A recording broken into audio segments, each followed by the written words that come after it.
Halo guys, selamat datang di Bristofel. Di video kali ini, kita akan membahas dan mengungkap teori konspirasi yang mengelilingi boneka Barbie guys. Salah satu boneka paling ikonik di seluruh dunia. Sejak kemunculannya pada tahun 1959, Barbie telah menjadi lambang mode kecantikan bagi banyak orang. Tetapi, apakah ada lebih banyak yang tersembunyi di balik boneka ini daripada yang kita tahu? Bagaimana kisah lengkapnya? Kita intro dulu guys.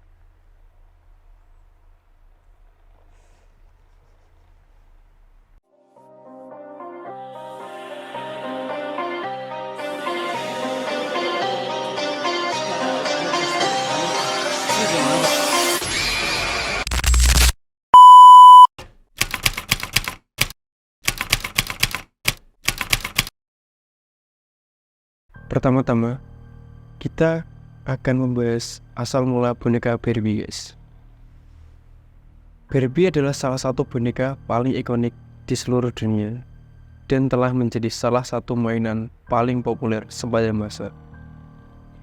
Asal mula Barbie berawal dari ide yang inspiratif dari seorang wanita visioner dan kisah di balik penciptaannya yang menarik.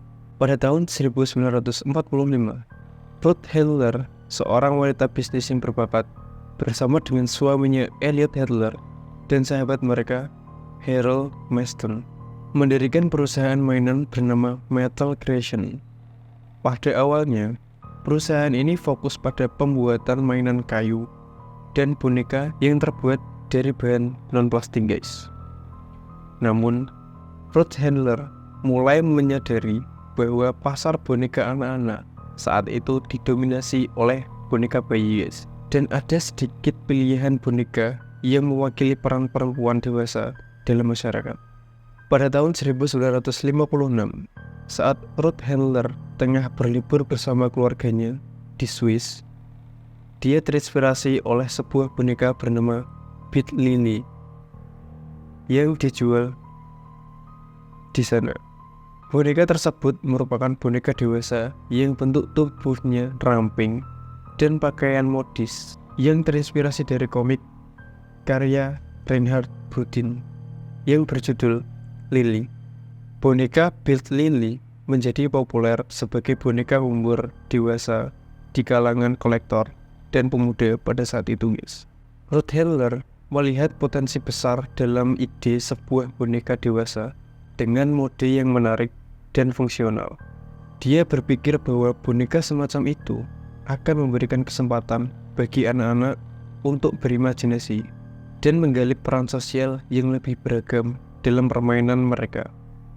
Inspirasi inilah yang menjadi titik awal dalam menciptakan boneka yang akan dikenal sebagai boneka Barbie.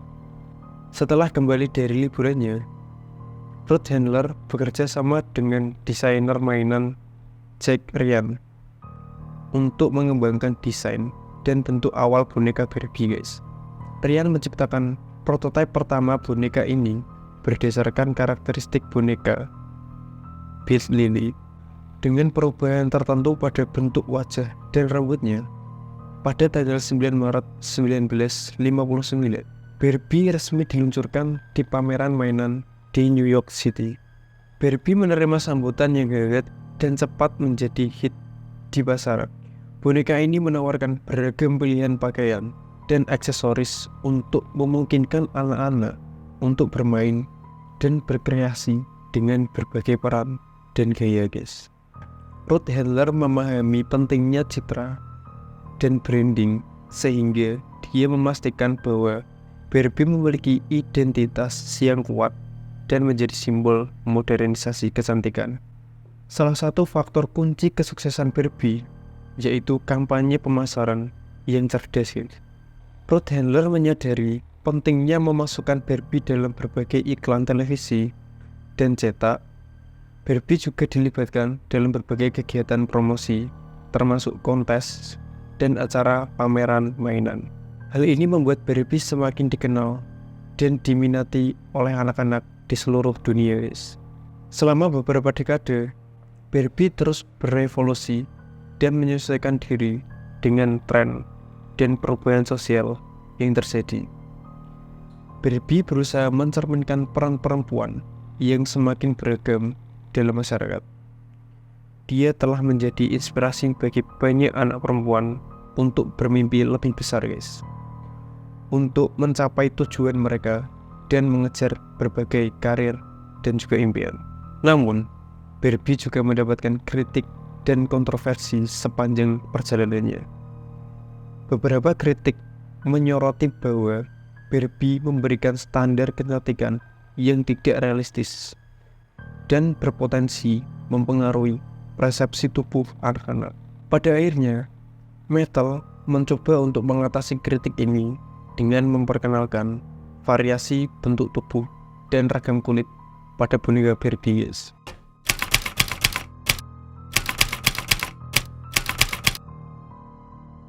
Salah satu kisah menyeramkan yang sering kali dihubungkan dengan Barbie adalah legenda Barbie berhantu, guys.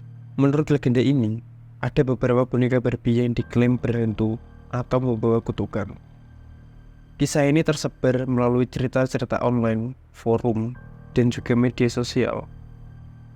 Seringkali disertai dengan beragam gambar atau video boneka Barbie yang dianggap mengerikan, guys. Kisah ini biasanya melibatkan boneka Barbie tua yang ditemukan di tempat-tempat yang tidak biasa, seperti toko barang antik atau rumah tua yang terbengkalai.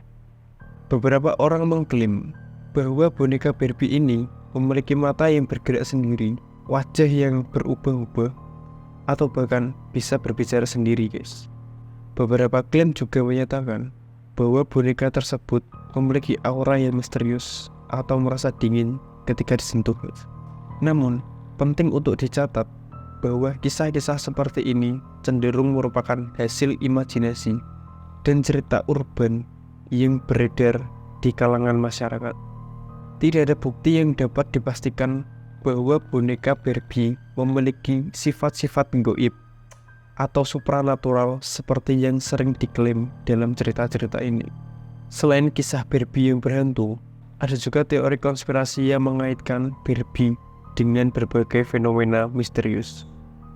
Misalnya, beberapa teori mengklaim bahwa ada boneka Barbie tiruan atau palsu yang beredar di pasar dan mengandung substansi berbahaya. Namun kurangnya bukti dan laporan resmi membuat klaim-klaim ini sulit untuk diverifikasi, guys.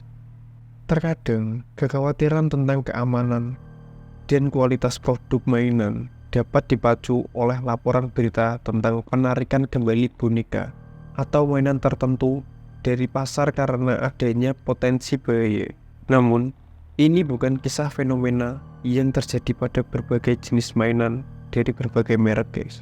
Selain cerita-cerita menyeramkan dan teori konspirasi, Barbie juga pernah menjadi subjek dari berbagai drama dan kontroversi di dunia nyata.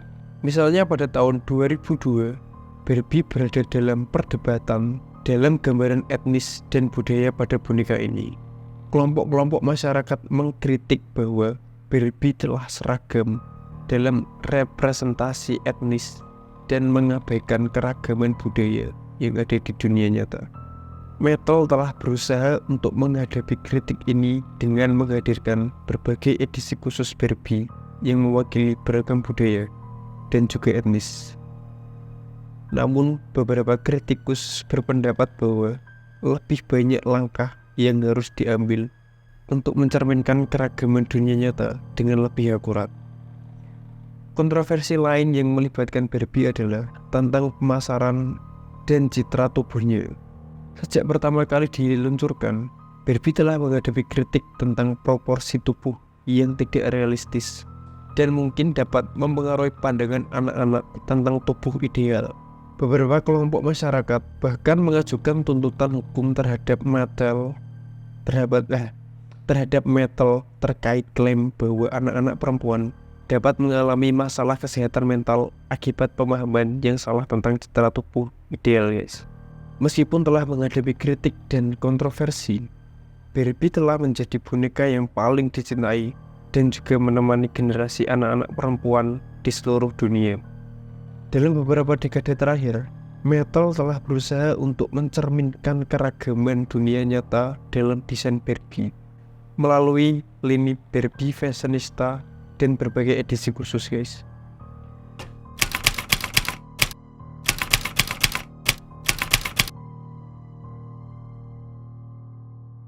Teori konspirasi ini menyatakan bahwa Barbie dilengkapi dengan teknologi tersembunyi yang memungkinkan pihak-pihak tertentu untuk mengawasi dan juga memantau aktivitas pengguna boneka ini, guys.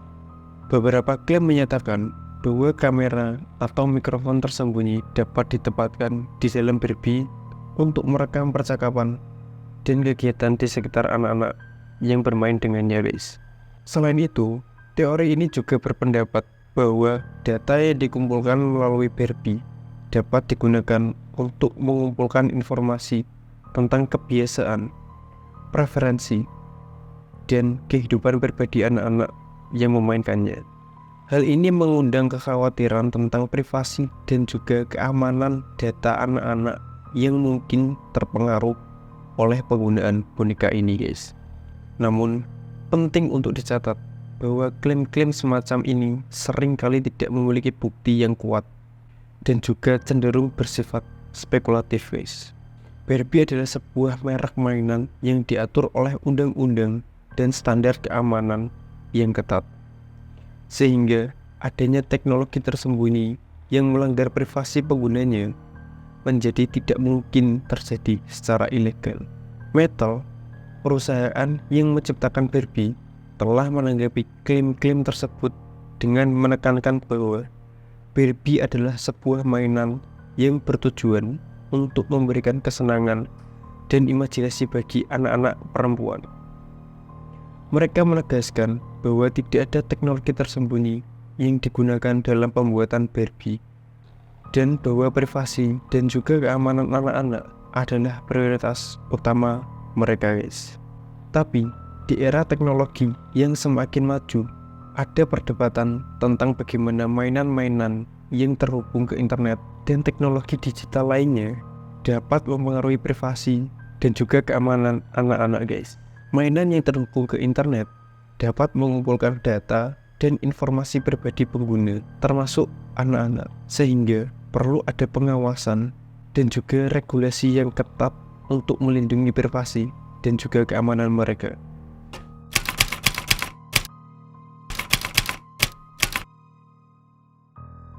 Sebagai kesimpulan, video ini telah mengungkap beberapa misteri dan konspirasi di balik Barbie. Meskipun beberapa klaim mungkin menarik perhatian dan juga menciptakan perdebatan, penting untuk tetap kritis dan skeptis dalam menerima informasi.